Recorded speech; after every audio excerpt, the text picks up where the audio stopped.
Guys, I'm Sid. My name is Parker. I'm Mike. This is the Try Hard podcast.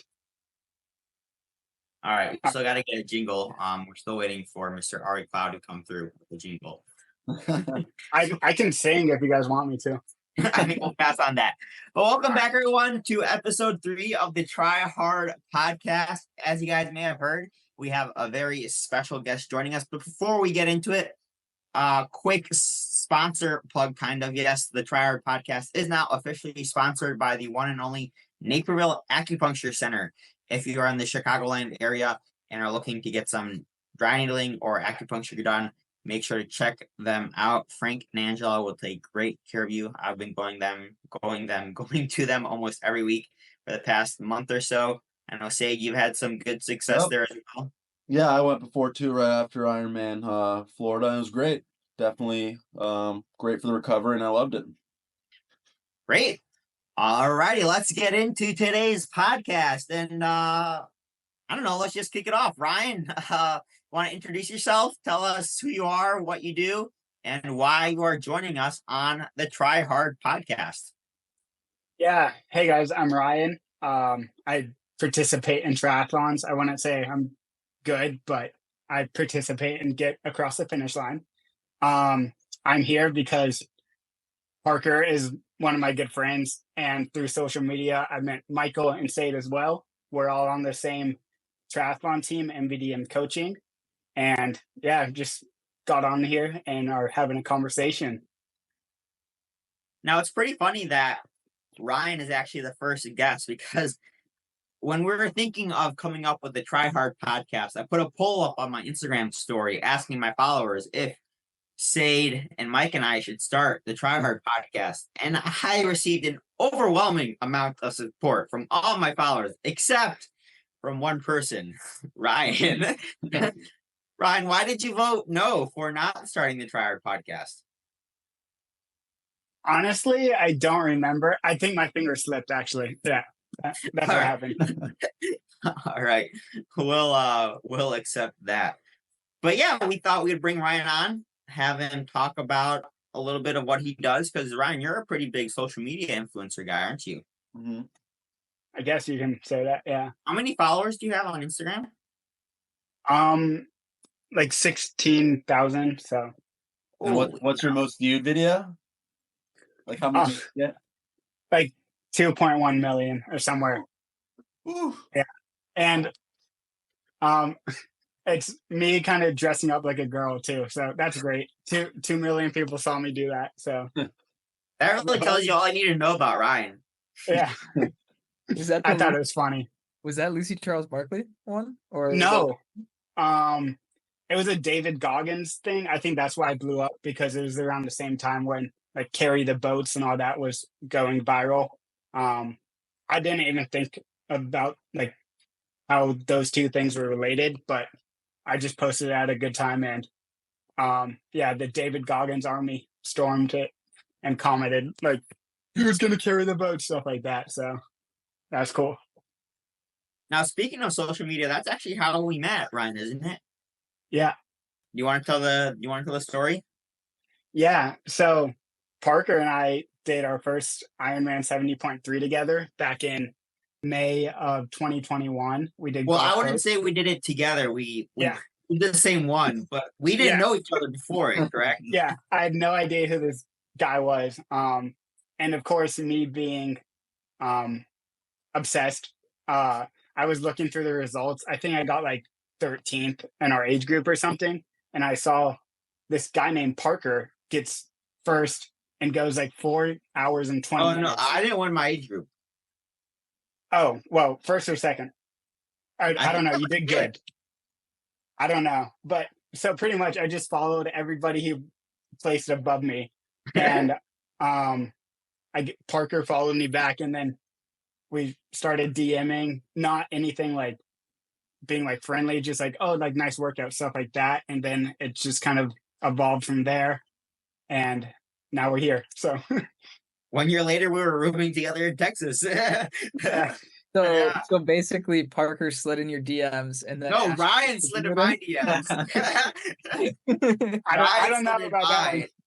Maybe. I was like, Yeah, okay. no comment on that one actually. Yeah, so Ryan and I obviously are probably not obviously actually we were roommates this past year in Texas, so we kind of do know each other quite well. But I thought this would be a great opportunity for I know Mike and Sade to, or they haven't really talked to Ryan too much, at least. Oh, I'm not sure. They never met in person, right? You guys have never met. Me and Ryan met at Florida. Yeah, I haven't met Mike yet.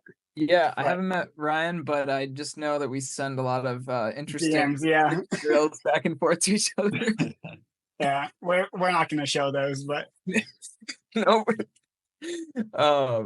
So I know, like, of the three sports, like, would you say swimming is your best? It seems like that from your reels, and you really enjoy swimming, right? yeah.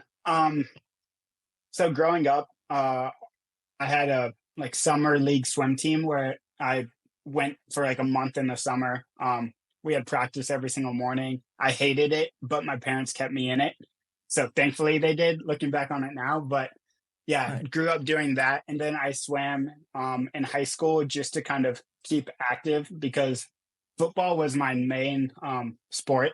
That's kind of why I have a little bit more like stockier frame. Very not triathlete like, I think. So yeah, I was just swimming to stay in shape there.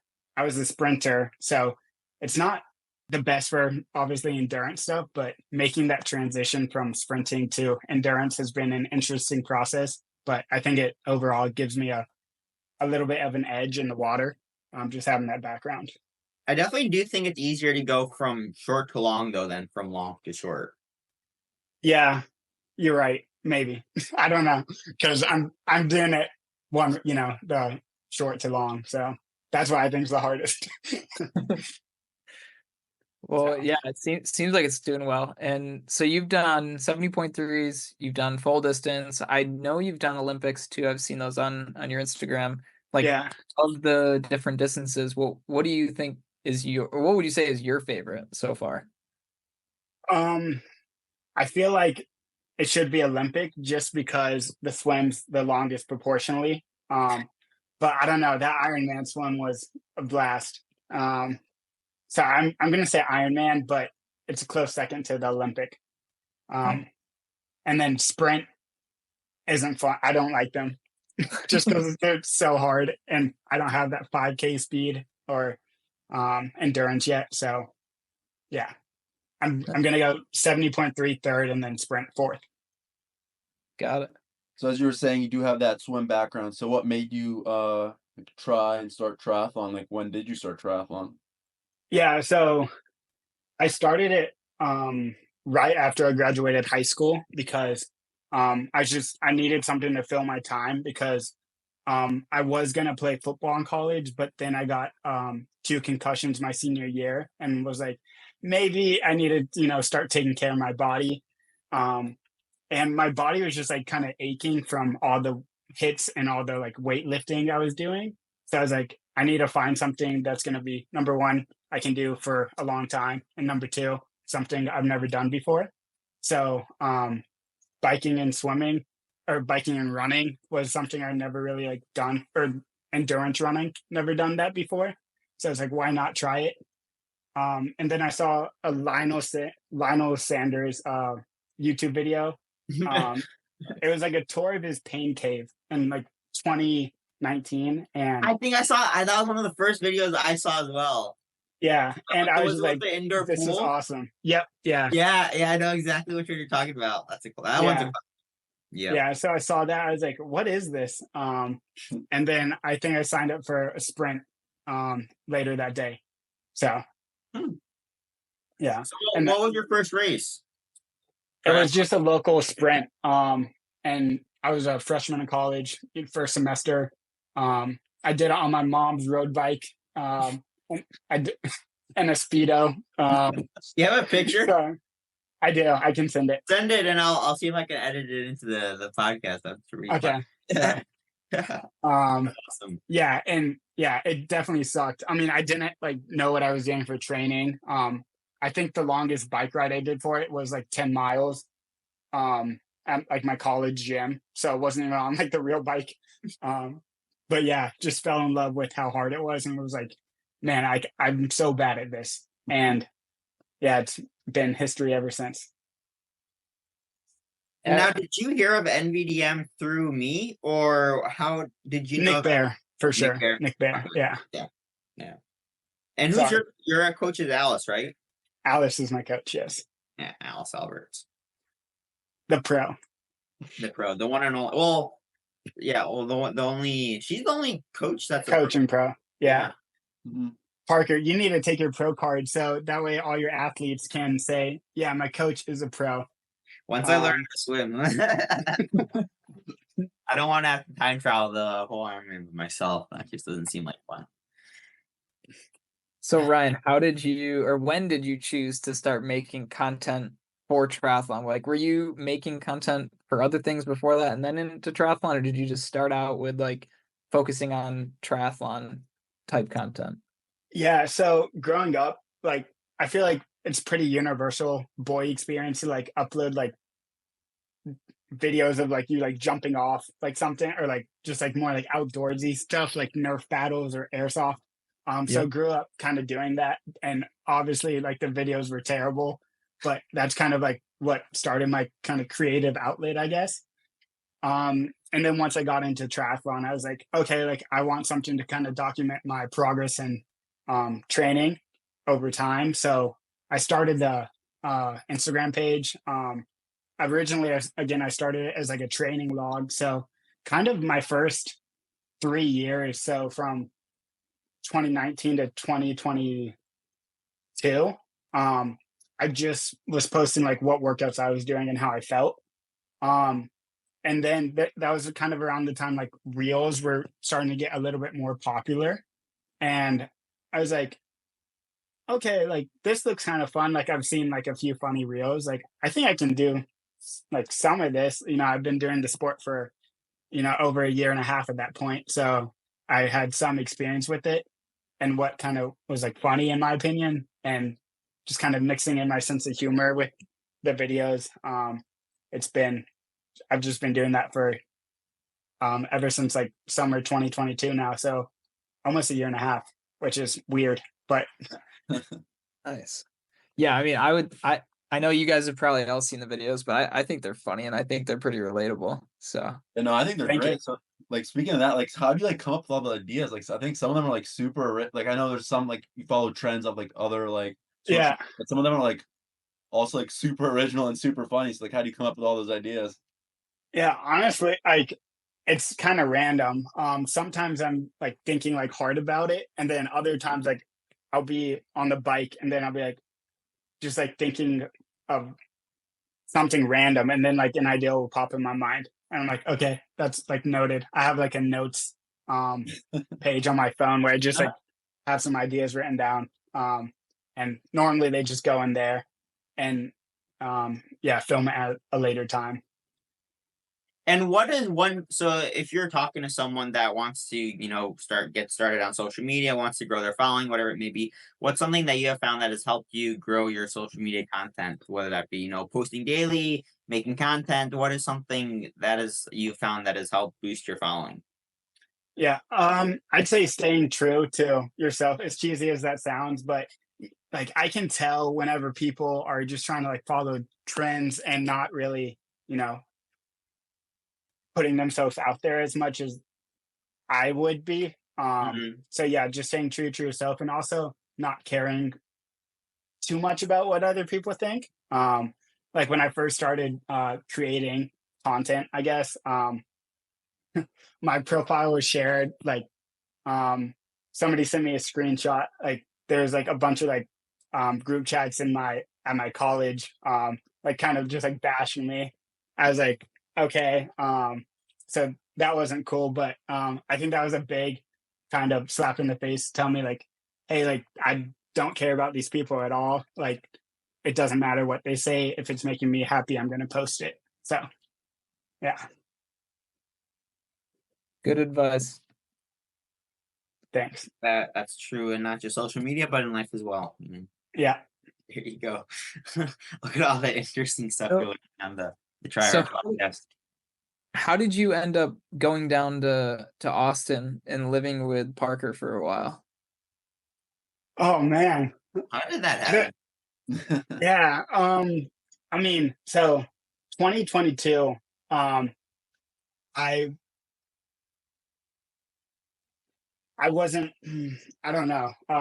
Oh yeah, so Galveston. In 2022, Parker and Jules and Andrew, I don't know if you guys know them, but they were all doing 70.3 Texas. And I was like, oh, like we've been like texting on Instagram a lot, just in contact with each other. So I was like, I think it would be fun if I just like went out there just to like meet them for the first time in person. And so I did that, and that was awesome. Like that was probably one Was of the that the coolest first things time we ever. met? Yeah. Yeah, Huh. yeah. And then you did 70 or Ironman World Championships in May of that, like the next month. And I was like, oh, I want to go to that. So I flew out for that as well. And then I went to Arizona later that year. But by then, like we were pretty much talking every day. So extremely close contact. And I was graduating college at the same time, kind of. I graduated in December of 2022, and I didn't. I knew I wasn't going to use my major for whatever job I ended up at, just because I wasn't in love with it. I graduated with a neuroscience degree, so yeah, pretty opposite kind of what I was doing. And Parker, I think you suggested, like, or you said it was a joke at first, like, come be my roommate in Austin or something like that. And I was like, you know what? Like that can actually happen. So yeah, we just kept talking about it and eventually made it happen. So that was one of the coolest experiences, I'd say. Yeah, no, that was a lot of of my fun. life for sure. For those of you that don't know, NVDM is located in Austin, Texas. So that's why I wanted to move there. And Natasha lives there, who's my coach. And so I needed help with the swim. And I thought, having her look at my stroke a few times a week would definitely help out, which it did. And yeah, neither of us were making too much money. So we thought we'd save and room together. And so that's why we started rooming together. And that was a fun time. It's nice having someone you live with that also is interested in the same stuff, so you have something to talk about always, how was your workout today? How did you do? Yeah. And then since we were both doing content, I was doing longer form stuff and running shorter stuff, having someone help out every once in a while also helped. But Ryan, what were you doing? What was your job in Austin? I was at Fleet Feet working there. You guys have any running related questions? Shoot Ryan an email. Shoe related questions, not running. So first off, was Parker a good roommate? Yeah, no, I didn't know that.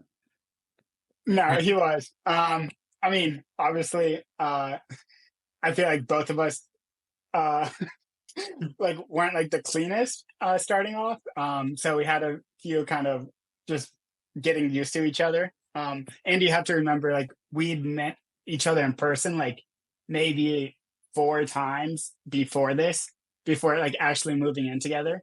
And so like I just didn't know things about Parker. Parker didn't know things about me, like, and just kind of how we lived our lives. So there definitely was a little bit of an adjustment period for like the first couple of weeks. But then after that, I feel like it was pretty smooth sailing. We also had a period where Gabe and Will, the two other triathletes, were living in our living room, and we had a 2-bed, 2-bath apartment. So it got pretty crammed, but we had like 4 trainers set up, like 8 bikes, and yeah, it's pretty 4 crazy. triathletes living in a 2-bedroom apartment. That was something else. How long was that for? Was that like a couple months or? I'd say a month or 6 weeks.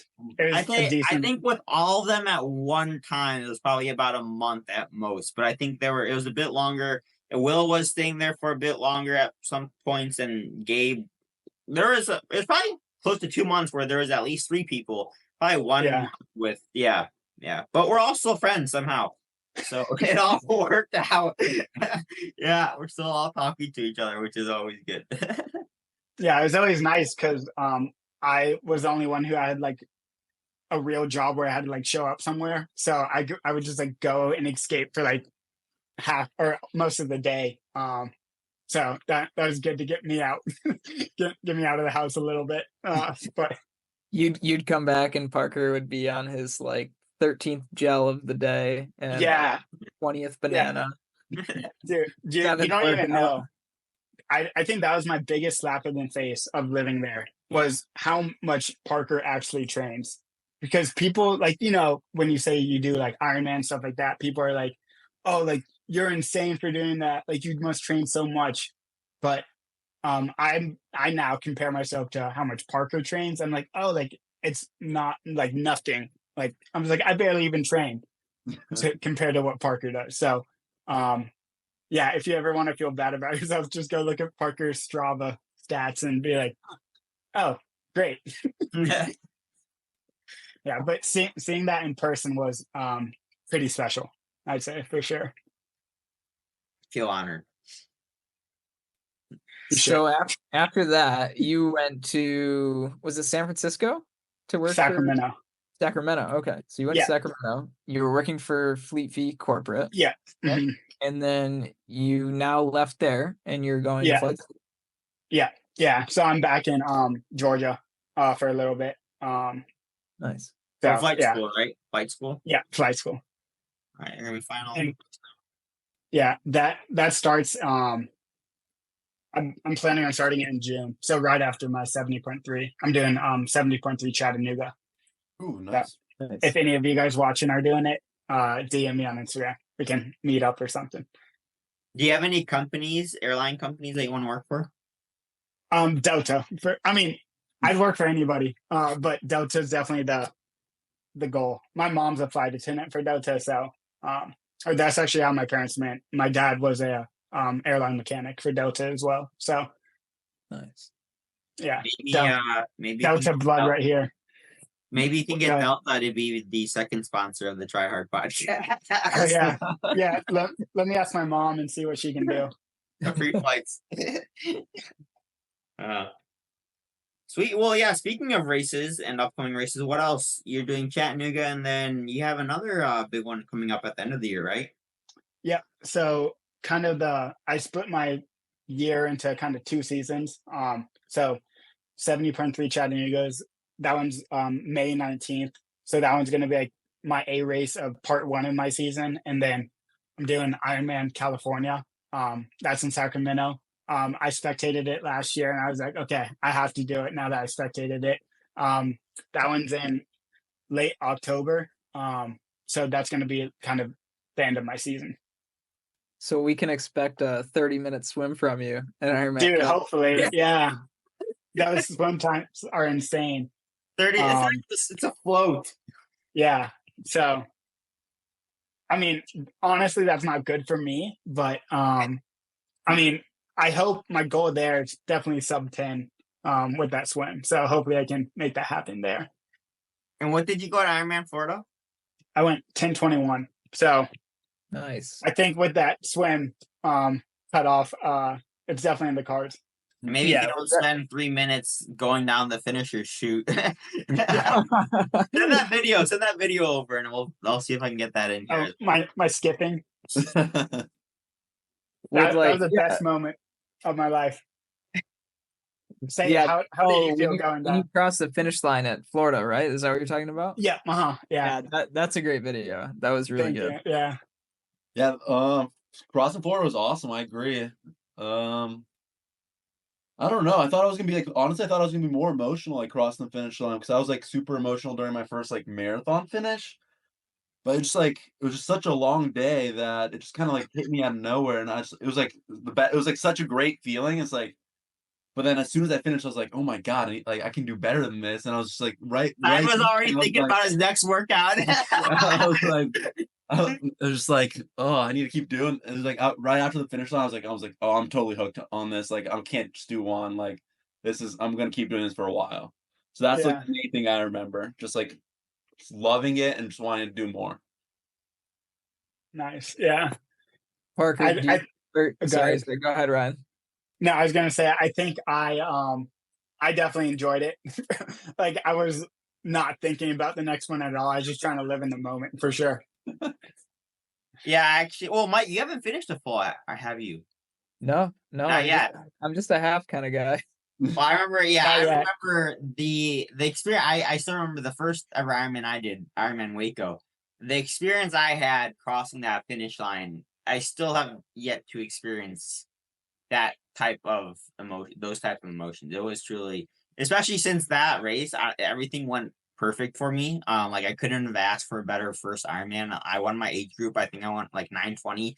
Literally everything that could have gone well or went right did go right and went well. Like I pretty much came off the bike with like almost like a 30-45 minute lead. So I kind of knew I won the race coming starting the run. And so I could just enjoy it, which was honestly absolutely incredible.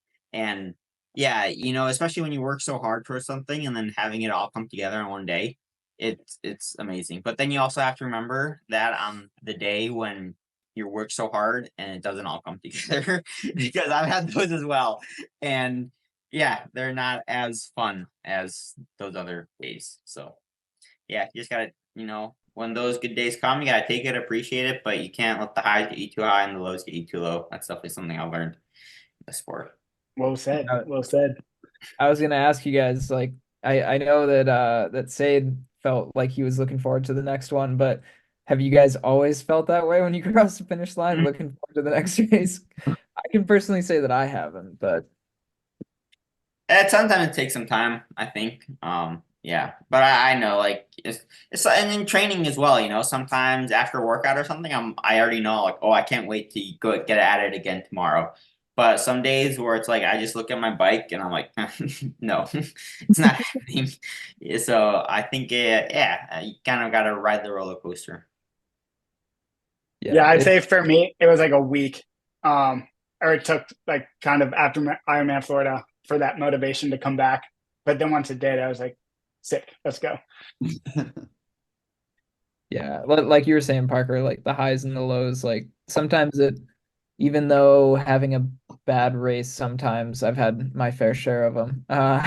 It can be good, like as a learning experience, and then just to like humble you, I suppose, but also get like the fire back inside of you to want to race hard again. So yeah, and I think my most emotional finish line was probably this year back in Finland. I had the first half of my season was not very great, which is actually how I got talking with Parker about coaching. And then yeah, Finland went really well, and it was one of those races like you were saying, Parker, like everything that could have gone well just went well, and Yeah. It's nice when it does come together, and then you cross that finish line and you're like, oh, this feels great. Speaking of which, Mike, I know that we were DMing before you made the coaching change there. Yeah. Did you already have Parker in mind? Because I think I recommended. Like I know I probably said Parker's name. Yeah. Were you thinking about that before? I think like you and I were messaging around the same time that Parker had reached out to me. Okay. I can't remember if you mentioned it first or Parker reached out to me, because I know Parker did after he saw like one of my Instagrams, and I just was like, "Oh, this race was terrible." And Parker's like, "Hey, do you have a coach?" I do right now, but just stay patient. I will. And I told Parker, I was like, "Let me get through the season, and then we'll work together." But yeah, I mean, Parker was like a logical choice. Like I mean, you're the only coach I actually talked to when I was looking for a new coach. So your timing was impeccable. But One hit wonder. after we talked, I was like, yeah, I want to work with Parker. Like I'd been following, like you said, Ryan, like you followed Parker one day. I remember seeing Parker, I think on the Instagram Explore page, and then at Worlds one year, I saw like how well he'd done, and I'm like, yeah, this guy knows what he's doing. He's actually doing it at an extremely high level, and now he's coaching. So I want to do whatever Parker's doing because I will trust that process. Copy the best. All right. So I think we should move on to a segment. Now, we haven't told Ryan about, we have 2 segments that we're doing here on the Try Hard podcast. We try to do them every week, although this is only the 3rd episode and we didn't do it in the 1st episode. So this is the 2nd time. Well, we have two segments: workout of the week and kind of gel or nutrition product of the week. So we're not going to go. Mike, Cate, and I are not going to go. But Ryan, do you have a favorite or least favorite workout from this week, or just a workout that you want to talk about, as well as a gel or some type of carb mix or something that you would like to mention that you really enjoy, or maybe it's a new one that you tried this week, or you can mention your favorite one that you always have as well. But yeah, the floor is yours. So workout of the week and then gel or nutrition product of the week. Okay, so workout of the week, I'm gonna go with a pretty bad workout. So I've been swimming about like 15K a week, so a little bit higher volume than I've been doing. Normally I'm around like 12.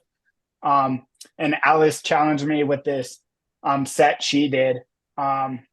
So it was 5 by 200 on 235. Wait, she did that set? Yeah, yeah. So yeah. So it's 5 by 200 on leaving on 235. So for me, I was like, okay, that's gonna be like a tough one. But I think I can do it. And so I'm feeling good after the warm up. And then I do the first one. I come into the wall at like 223, which is like a little bit too fast for what I should be doing. Alice told me before, she's like, yeah, like I came in around like 229, 230, and then got like a breath and then went off again. But I knew I was in danger zone coming on 223. And then the next one I came in at like 225, and I was just so lactic. I could like barely even move my arms. So I called it there. But it felt like I was drowning. And I haven't had a bad workout in the pool in a little bit, or really pushed myself like that hard. So that was tough to deal with. But then the next day I had another hard set, and it was 1075s, 1050s, 1025s, best possible average there. And I did pretty well. So I was happy to rebound good there. So yeah, that's workout of the week. Gel of the week, or nutrition of the week, I'm gonna go with my classic salted watermelon goo. That's the only thing my stomach can handle, and I love it. When Ryan says he loves it, I don't think you guys understand how much he living with him. There was all I would see would be little the pull tabs from salted watermelon goos under his bike. He would honestly go. I'll be right back.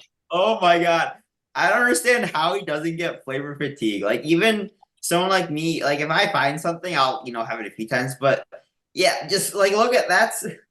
Oh. Oh my Like, god. look, you gotta make a reel. You gotta make a reel like something like that. I don't understand. You gotta make a reel using those. Think of something. Yeah. I have a few drafted up, but I don't think I can post them. If I get a brand deal, but otherwise, no free promotion for me. Goo, if you're watching this, this guy's your man. Oh, speaking of goos, I guess this is kind of related, so I'll do a quick little nutrition of the week. I tried the pumpkin spice goo this past week. I was actually very, very impressed. I probably would not recommend taking it during a very hot and humid ride or race, but it tasted like a pretty darn good pumpkin spice latte. Let me tell you, I was ready to put my Uggs on, and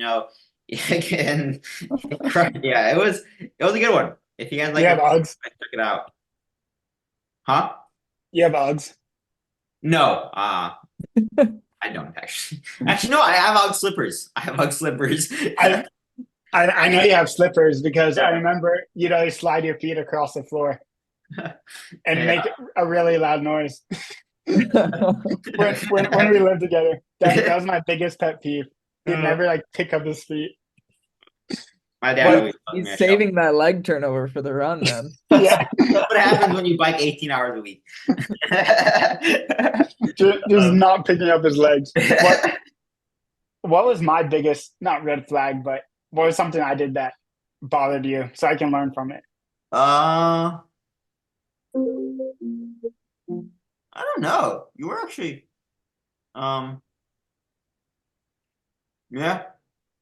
Oh, Or maybe something. some days, like I don't know, when I was really tired or something, and I don't know, you wanted to record something or make a reel with me in it or something like that, or take a picture, and I was like, you know what, I don't really want to.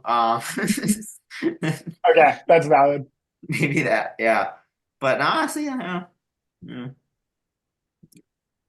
All right. Well, any last questions for our very special guest? I know we've been going on for a little long, and Ryan's he has what were you saying you have?